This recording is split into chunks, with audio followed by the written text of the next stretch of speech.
This is, and always will be, the greatest spectacle in racing. This is the Indianapolis 500.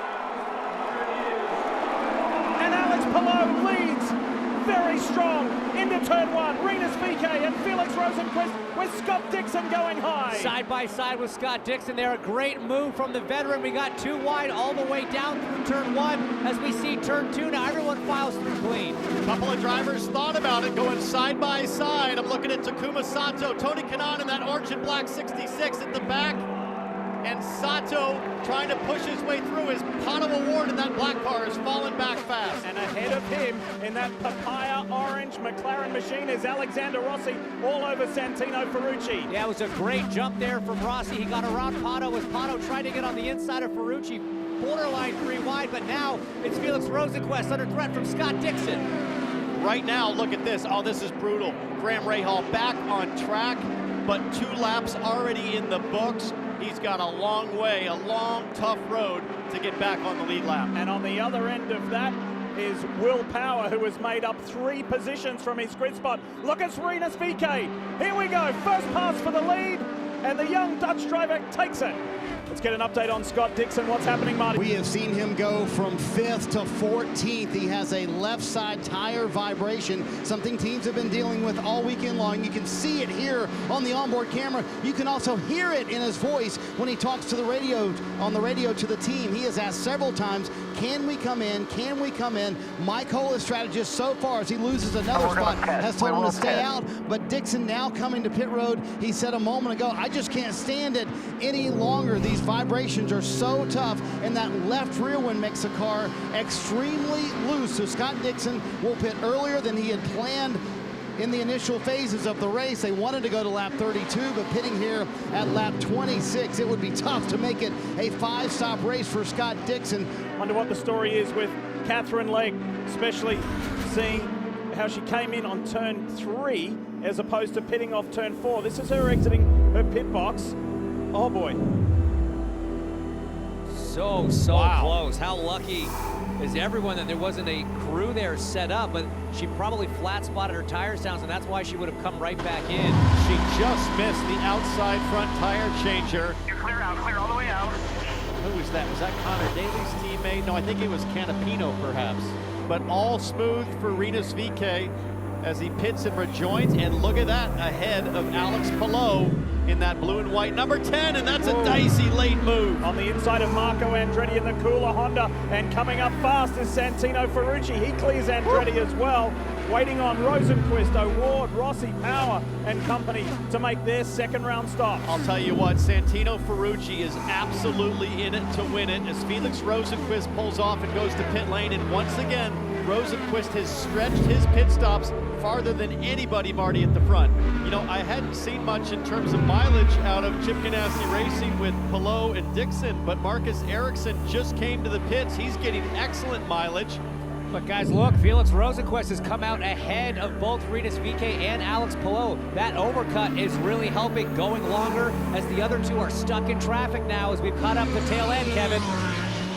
And Power knows that he's going to have to get up to speed here quick. Look at Pato Award on the inside. Slices up on Rinus VeeKay, tucks in behind his teammate. A forceful move, but I like the patience out of VeeKay. Still early in this race. VeeKay's right at the front with a fast race car. He's not going to risk it going into turn 1. R.C. Enerson holding up the pack a little bit here. We have a retirement in the field, unfortunately. It is Catherine Legg of Rahal Letterman Lanigan Racing. Dylan?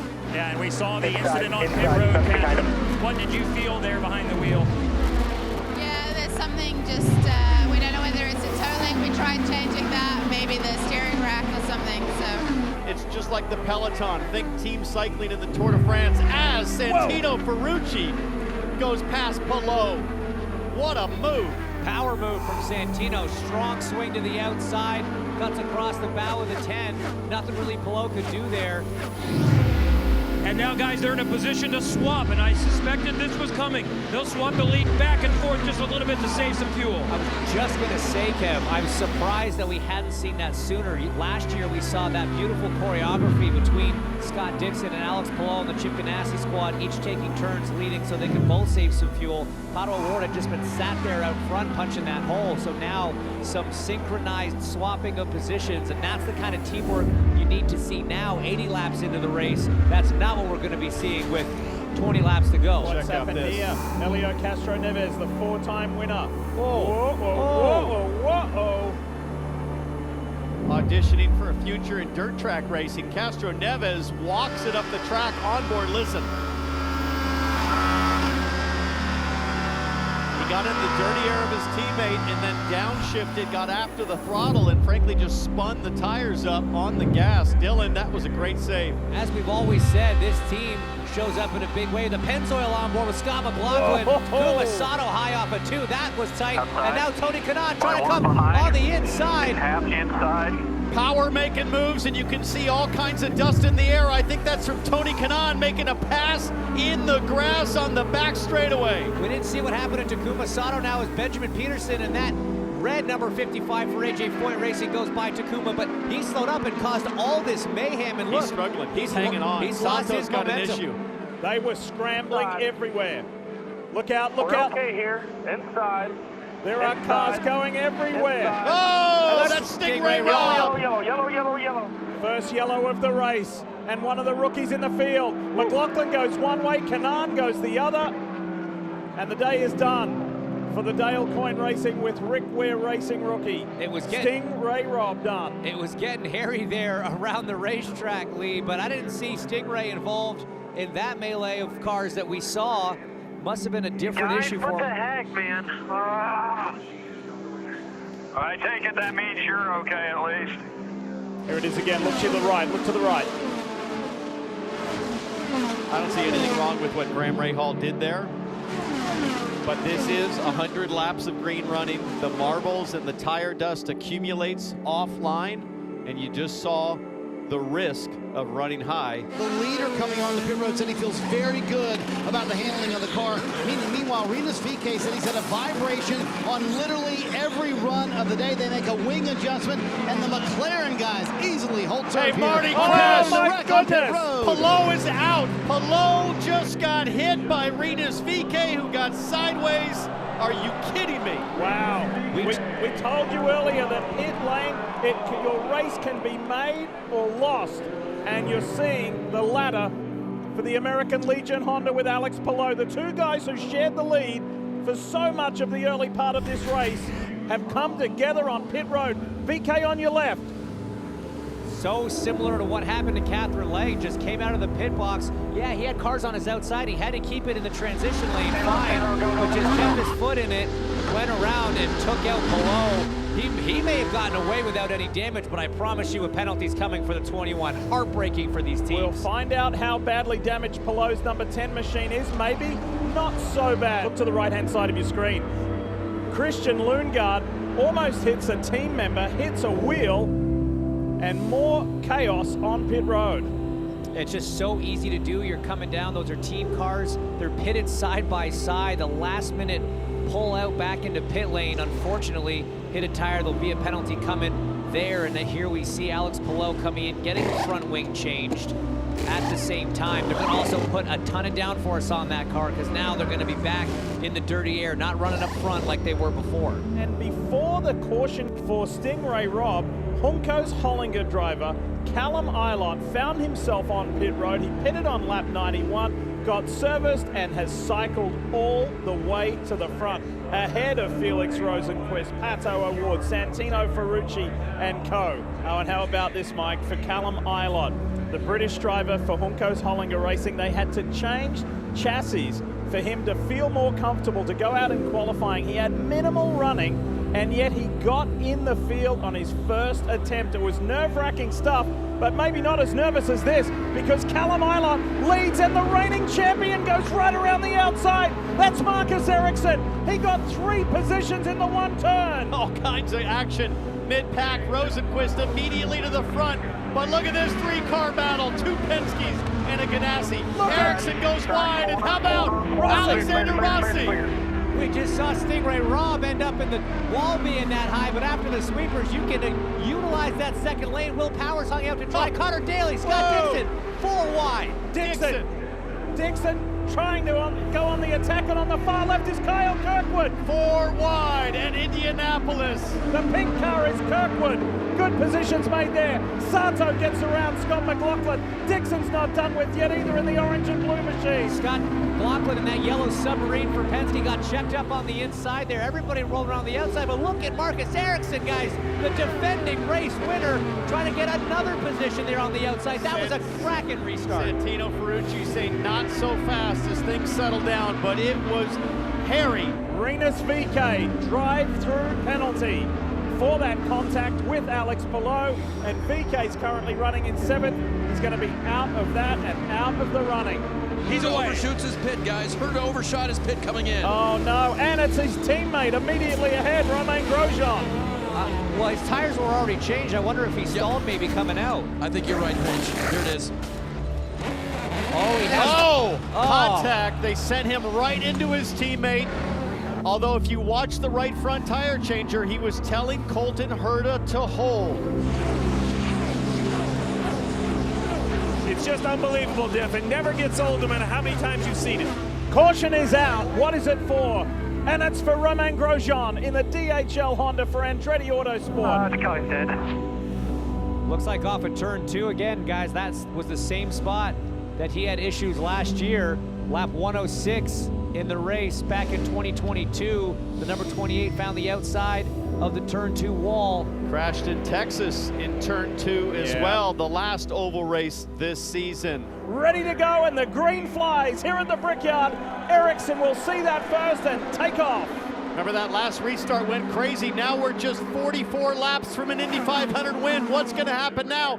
Joseph Newgarden to the high side of Ericsson going to 1. And Ferrucci on the outside from 5th to 3rd in the 1 move. Great outside move from Santino. 3 wide on the outside. We've seen him do the outside into 3, and look at them fanning out through 2, 3 wide in turn 2. This could get crazy back here. This is desperation right now. Deep in the pack, they are trying to find a way past. Hang on, guys. They are going wild. Front wing is loose on Lundgaard's car. Watch out, he doesn't know it. He'll feel it right here, though. This is on board Augustine Canapino, the rookie. Outside. He goes up the inside of Scott McLaughlin. Up front, side by side again. That is Marcus Ericsson back to the lead in the Husky Honda for Chip Ganassi Racing. The Swedish driver in control over Newgarden, Ferrucci, Rossi, Rosenqvist. The top 5, Kyle Kirkwood has been nicely, quietly sneaking his way to the front. You go to the front, lead this race. We're good on fuel. We'll make one more pit stop. One more stop. He's going for the lead. On Memorial Day weekend in the Stars and Stripes, AJ Foyt Racing with Santino Ferrucci leads the Indianapolis 500. Supertex watches on. Final stop likely. Half turn of front wing, they get it done really quickly. How good is this stop? They needed to be a quick one. Track position is going to be key, and that might have cost them a little time. They just totally lucked out that random front tire rolling across the track was able to be grabbed by Didier Francesca, the outside front tire changer. It left the pit box. There's a very good chance of penalties coming. No, it did not. It absolutely left the pit box. Leave the pit box. We'll take another look at that. It was absolutely over the white line. I don't think so. Let's have a look. It doesn't matter. It was a slow stop either way, but let's see what happens. That goes over the line. I don't know. What do you know? There's a line in the tires over it. So where is Santino Ferrucci? Here he comes into turn 1. Penalty for Ferrucci, but it's not a drive-through. It's a warning and it's a monetary fine. He is still in this race. As he goes by Scott Dixon, Kyle Kirkwood, he's going to have the run on Joseph Newgarden. Here comes Ferrucci. Here's the battle. Ferrucci drafts up on Rosenqvist, who beats him out.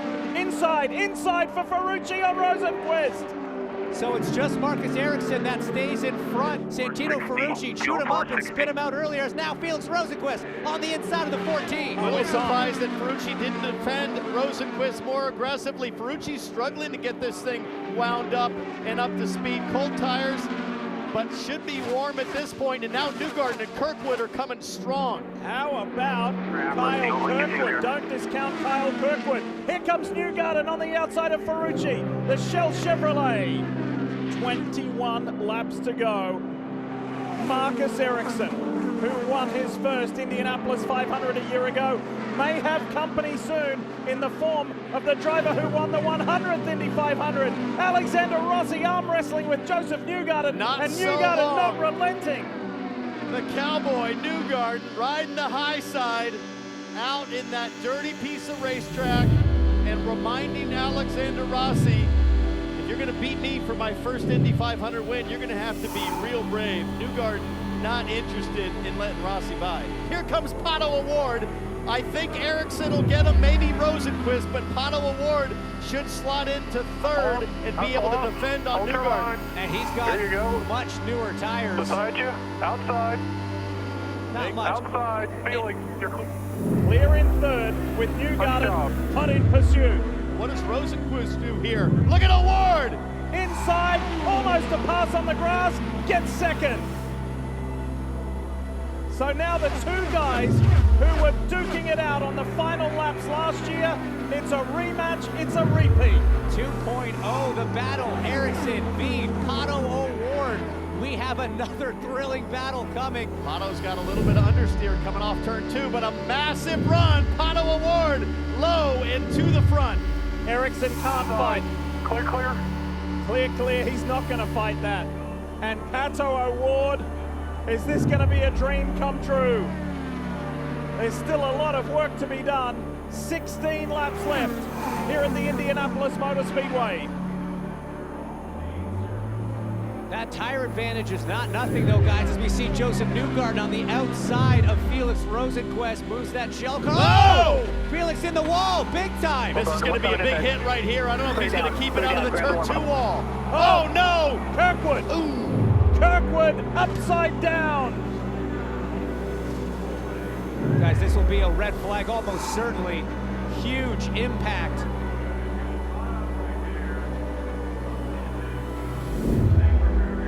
Felix Rosenqvist crashed and spun. Out of the car. Sit tight. And Kyle Kirkwood had nowhere to go. There's Kyle Kirkwood, acknowledges the crowd. This will decipher what happened. Right-hand side of your screen is Rosenqvist. Newgarden goes around him, getting a little high. Yeah, when the car in front of you comes down, it takes a bit of the air off your front wing. You lose some front grip. Joseph left him some room on the bottom. It's not like he took all the racetrack, you see that, but Felix just getting in the dirty air. And then, yeah, once you hit that point, that right front steering arm is broken and he can't steer the car. He's out of control and just a passenger. And here comes Kyle Kirkwood, almost avoids it as the left rear comes off. And a vicious crash for Kirkwood. Cockpit first along the safer barrier. Make them happy. Short shoot. Ready for the restart of the Indy 500 to see who will win. Can Marcus Ericsson defend his victory of a year ago? Will it be a first for Newgarden or O'Ward? Here we go at the Speedway. The restart of the Indy 500. Marcus Ericsson and Pato O'Ward. And here comes Joseph Newgarden, taking the lead for Team Penske. And stacked up behind him with Joseph Newgarden, third to first. You see them two wide scrambling. Maybe a dive down into two there from Connor Daly on Scott Dixon. Watch Santino Ferrucci and Alexander Rossi on the back straight. Rossi's in the orange car. Ferrucci goes to the high side. These two did not like each other in practice on Friday, and Ward goes to the front. O'Ward on the inside of Marcus Ericsson and spins. Pato O'Ward has crashed out of the Indianapolis 500. That was a wild ride for Pato O'Ward. Thought about going to the inside, came up, went back down for a late move. Other cars involved, Augustine Canapino moving slowly, and it looks like one of the Meyer Shankage. Oh! No control, obviously, for Canapino. Hits the stopped car of Pato Award. Carnage in 3. Simon Pagano is the pink and white Meyer Shank car. Canapino comes to a rest next to Award. There's Simon Pagano, 2019 winner of the Indy 500. Is Meyer Shank Honda to a stop. Oh boy.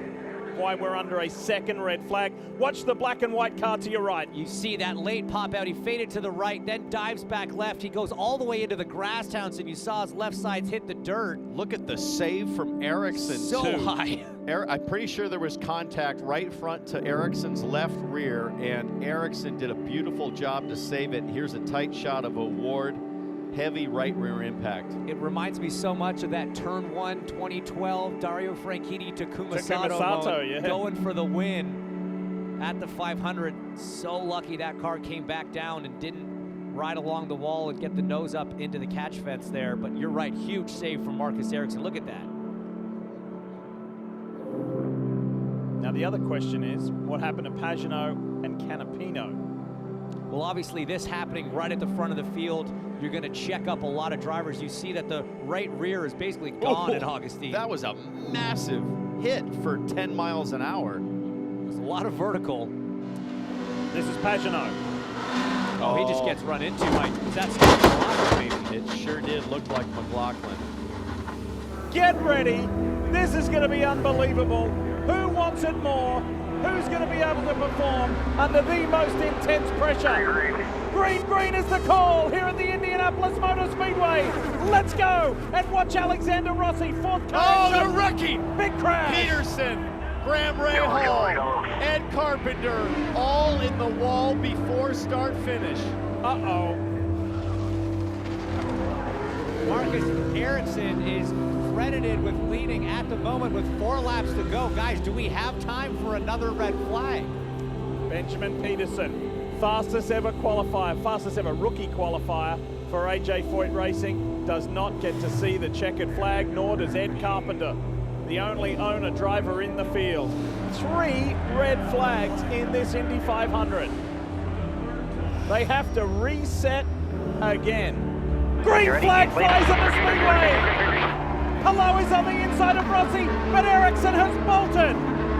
Ericsson sprints away from Joseph Newgarden and is doing what he did a year ago. The second year in a row we see him unleashing the dragon as we see almost contact between Palou and Ferrucci. Ericsson leads out a 1. Ferrucci threw a shoulder at Alex Palou and said, "Don't you dare." Ferrucci trying to get a draft off Newgarden and Ericsson, but Newgarden with a monster run off turn 2. Joseph Newgarden has never won the Indianapolis 500, and he's ahead on this last lap. Joseph Newgarden, is this the moment when the pain ends? By one. The drought isn't over for Joseph Newgarden, or does Marcus Ericsson have something? By 2. Team Penske at the Indianapolis Motor Speedway, and Joseph Newgarden finally wins the Indianapolis 500. It's the captain's 19th win, Newgarden's first.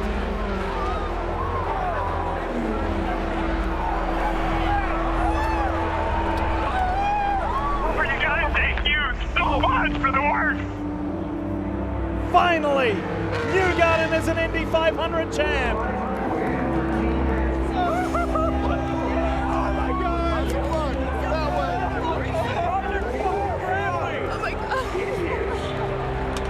Wife Ashley's got to go to victory lane and watch her husband drink the milk. And it's Roger Penske's first victory as the owner of the Indianapolis Motor Speedway. He came here as a boy with his father. It's a dream to own this place and to guide this team like Tim Cindric does. Notch another one up for the captain and the first for a 2-time series champion. Joseph Newgarden and the Tasty Twos, they were patient all day long. They followed exactly the plan that they laid out for the day. Methodical, stepping stones to the front. And when it finally really mattered after all those restarts, this guy right here grabbed the brass ring and took it home. Oh, not going up the fence, he's going through the fence. Joseph Newgarden into the crowd. Look at this.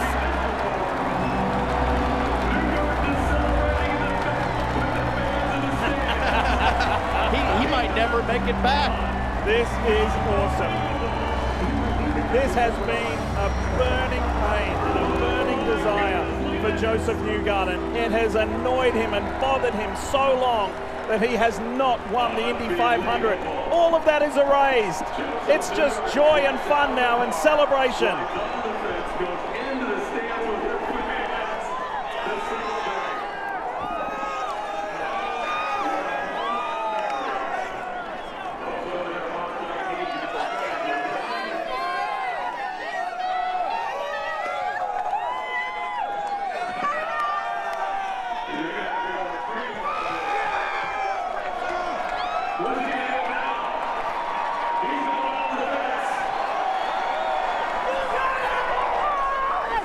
Hi folks, Lee Diffie from NBC Sports here. If you truly enjoyed what you just watched, you can get more news, interviews, and highlights by subscribing to the Motorsports on NBC YouTube page. You can get it all, so go for it.